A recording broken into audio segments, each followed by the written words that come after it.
আসসালামু আলাইকুম রহমতুল্লাহি ওয়া বারাকাতুহু। আলহামদুলিল্লাহি রাব্বিল আলামিন। শুকরিয়া আল্লাহ রাব্বুল আলামিনের দরবারে, যিনি এখন পর্যন্ত সুস্থ রেখেছেন, ভালো রেখেছেন। আপনারা তো জানেন,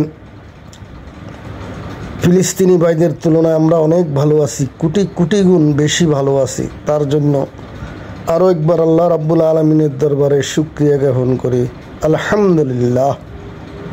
তো ভাইরা, এখানে আপনারা দেখতে পাচ্ছেন আমাদের চেয়ারম্যান ঘাটা বাইতুল গফুর জামে মসজিদের খতিব মাওলানা নুরুল হুদা ভাইকে। এটা সীতাকুণ্ড থানার অন্তর্গত মাদামি বিরাট বাজারের পাশে চেয়ারম্যান ঘাটা নামক স্থানে বাইতুল গফুর জামে মসজিদ। খতিব সাহেব উনি পড়াশোনা করেছেন আন্তর্জাতিক ইসলামী বিশ্ববিদ্যালয় কুমিরা। বর্তমানে এখন ঢাকা একটা বড় মাদ্রাসাতে শিক্ষকতা করতেছেন। মাদ্রাসাটার নাম এই মুহূর্তে মনে পড়তেছে না। তো যাক, আজকে আপনাদের সামনে হাজির হইলাম অসহায় ফিলিস্তিনি ভাইদের জন্য। কারণ যে বর্বর নির্যাতন হামলা চালানো হচ্ছে মুসলিম ফিলিস্তিনি ভাইদের উপরে, কুলাঙ্গার বেজন্মা হায়না ইসরায়েল এবং তার দোসররা, এবং তাদেরকে যারা সহযোগিতা করতেছে, আল্লাহ তাআলার কাছে এই দোয়া করি, আল্লাহ লানত এদের উপরে যেন বর্ষিত হয়।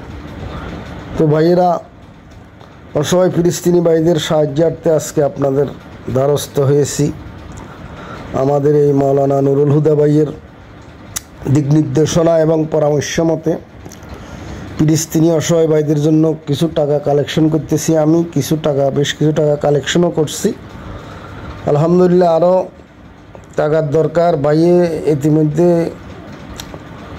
এক দুবার পাঠাইছে। এর আগেও আরও অনেক বছর আগে এভাবে আমরা টাকা তুলি ভাইয়ের মাধ্যমে, মাওলানা নুরুল হুদার মাধ্যমে পাঠাইছিলাম।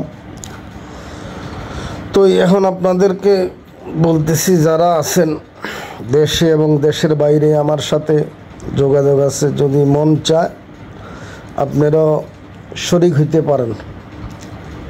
কারণ দান এমন একটা জিনিস, অনেক বিপদ আপদ থেকেও আল্লাহ রাব্বুল আলামিন দানের বিনিময়ে সেভ করে ফেলেন। আর এখন যেহেতু মুসলিমের সমস্যা, সেহেতু তো কোনো প্রশ্নই আসে না। তো যারা যারা সহযোগিতা করতে চান যোগাযোগ করবেন আমার সাথে, ইনশাল্লাহ ভালো হবে।